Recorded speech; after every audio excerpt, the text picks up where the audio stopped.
Hey everyone, welcome back to the channel, welcome back to another video, and welcome to a bit of an update video.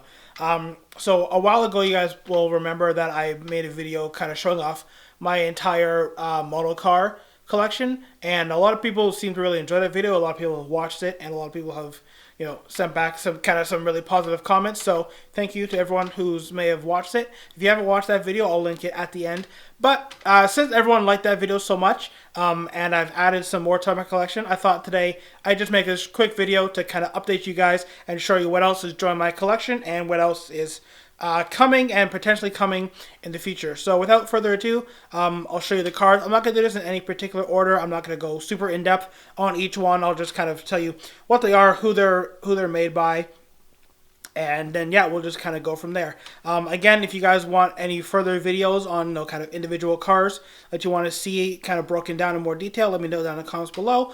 But in a second here, let's flip around the camera and I'll show you all the new additions to my collection. Alright guys, so as I said, in no particular order, I have the McLaren P1 in blue by Ottawa, the Ferrari 458 Speciale from Burago, the Fast and Furious Charger, Dom's Charger. This is by Greenlight Models.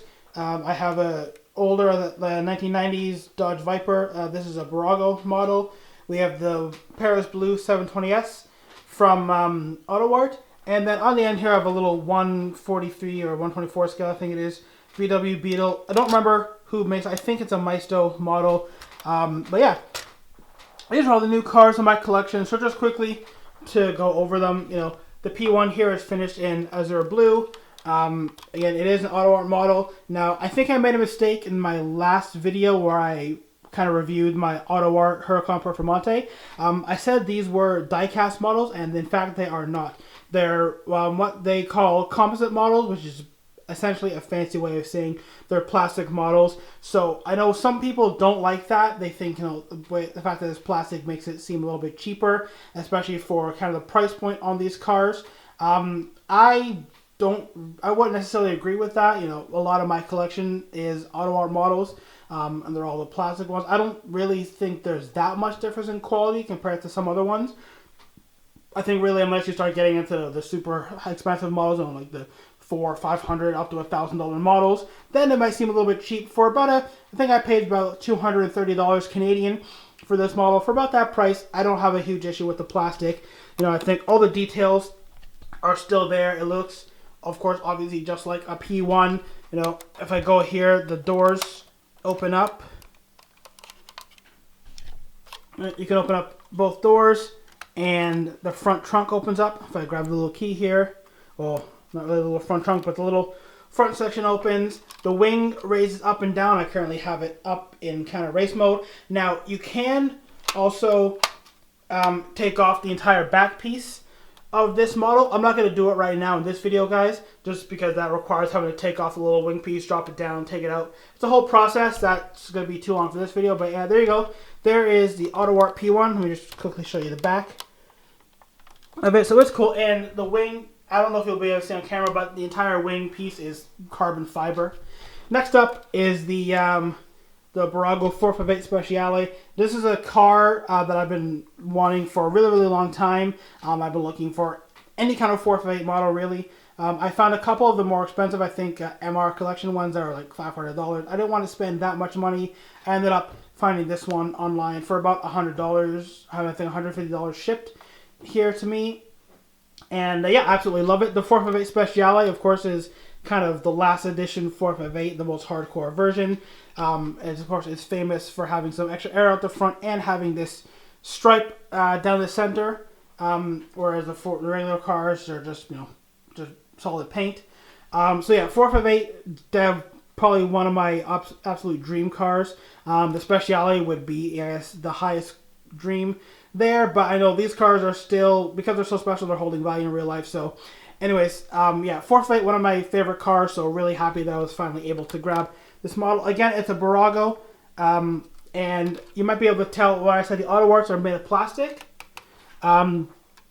This is more of a die cast. You can feel kind of the more metal body panel. So I guess in terms of quality, the metal one maybe some people think is higher quality, but in terms of actual retail, this model was less than the auto art. So really, I think when it comes down to it, it's all down to your guys' personal preference.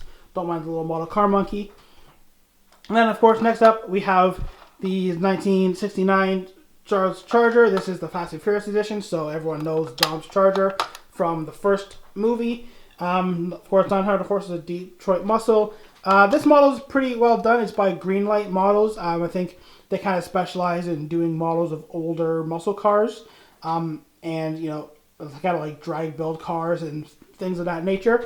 So it's a really cool model. It has all the details you want. Like on the bottom here, it even has kind of the gearbox painted in orange, as I believe the movie car is. You might not be able to see because it's a bit dark, but the inside is completely stripped out. You just have, you know, the driver's seat in there. And yeah, if you guys have ever seen the Fast and the Furious movies, this is basically an exact replica of that, of Dom's stripped out Charger. That of course meets its end in that movie, but again, I'm not going to go on too much. If you guys have seen Fast and Furious, you know exactly what I'm talking about. So there's Dom's Charger. Let's get a quick look at the back there. Again, the Charger, one of my absolute favorite cars in the world, especially this one here. Then moving up, just to quickly go through this, guys, is this 1990s Dodge Viper. I recently got this one from an estate sale auction, so it wasn't very much. I think I paid all of $20 for this thing. It's a Barago, and it's an older model, so it's completely all die-cast metal. You can hear there. If I go here, you know, the doors open up. It's cool. The engine cover opens up here. There we go. I struggle a little bit. Of course, it opens up forward, as is unique to the Viper, and then you reveal that big American V10 engine. And you can open up the little trunk here. Now, you guys might see the model is a little bit faded, a little bit kind of dusty in some places. Again, I did pick this up just kind of from an online estate auction, so, you know, the model is not brand new. But for what it is, it's still in pretty good condition, you know. I don't really mind that it's a little bit faded. And again, I think I paid $20 for this, so for 20 bucks, I can't complain for a little bit of faded paint for a model that's, I don't know how old. And then moving on, the most recent car I added to my collection is this 720 by Ottawa. I believe I mentioned this in my last video of the whole collection that I had it pre-ordered since last summer. I think it was supposed to come out again this summer, a little bit earlier. I ended up picking this up just a couple weeks ago. I think just early October, end of September maybe. But this is fairly recent. And you know, I think because of the pandemic going on, the release was pushed back a little bit. But it's finally here. Again, it's a model I've been waiting on for quite literally a year to come, and I've had it pre-ordered. So let's cover some quick little details. You can gently move the wing at the back here. It doesn't want to move right now, but the wing can either flip up as it is now in the kind of race mode, or you can gently push it down and it'll sit flat. Oh, there we go. Push it down and it'll sit flat. Just like with the P1, doors, of course, open up. That signature McLaren style. Well, you guys get the idea. Both doors open. I'm struggling with it right now. Again, if I take my little key here, you can open up the front there. You can see a little fire hydrant. And if I flip it around, one of the cool features is that, it's the Paris blue on the outside, and it has the yellow, the full yellow interior on the inside, yellow and black interior.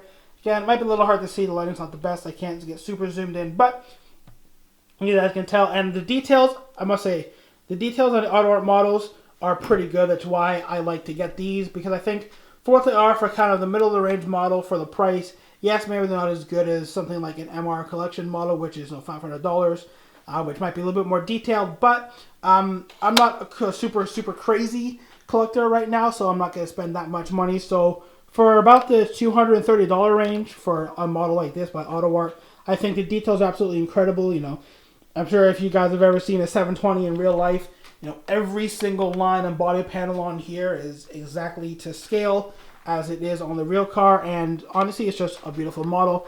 And it's a 720, which is currently, you know, one of my favorite cars right now.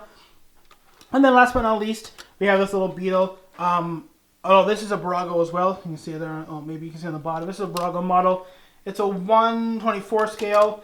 Why do I have a Beetle? Well, again, I got it at another online estate auction. Not the same one as the Viper. A completely different one back in the summer. And I paid $5 for this. And I thought, why the heck not? $5 for a Beetle. at this point, one of the most iconic cars in the world. I think everyone knows the Beetle kind of then transformed to what is now the Porsche 911. I have a 911 GT3 model. So yeah, for $5, I couldn't really say no. Alright, so there we go, guys. My battery's flashing, so I'm going to talk quickly. There's kind of the quick rundown of the cars that are in my collection now that I've kind of acquired this year. I just want to keep this video short, do that quick update. Again, let me know if you want me to do any videos kind of going over in more detail any of the cars that we just saw. Or again, I'll link my whole collection video. If you guys want to see anything more from that one, let me know. Comment down below, out of the cars that I currently have here, what is your favorite? And as for cars that I have incoming, I just the other day pre-ordered a 1966 Le Mans GT40, the Ken Miles car. Of course, the car that is famous now from the movie Ford vs. Ferrari, that blue car with the kind of the red accents. So that should be here, I'm not sure, sometime by the end of the month. And I am also currently the highest bidder on an eBay auction for a bit older Auto Art Lamborghini Murcielago SV LP670. So of course, if I get that, I'll make maybe a future video showing that off. If you guys aren't already following me on Instagram, go give me a follow there, link down below, and I'll pop it on the screen somewhere as well, because whenever I get a new car like this, I'll always post it on there first before I make a video. So if you always want to see what's going on with my model car collection and also other stuff that I'm doing, go make sure you follow me on Instagram and Facebook as well. I'm posting more on there. But yeah, my battery's slowly dying, guys, so that's going to do it for this video. If you enjoyed it, please give it a big thumbs up. Subscribe to the channel to see more videos, and I'll see you all in the next one. Bye.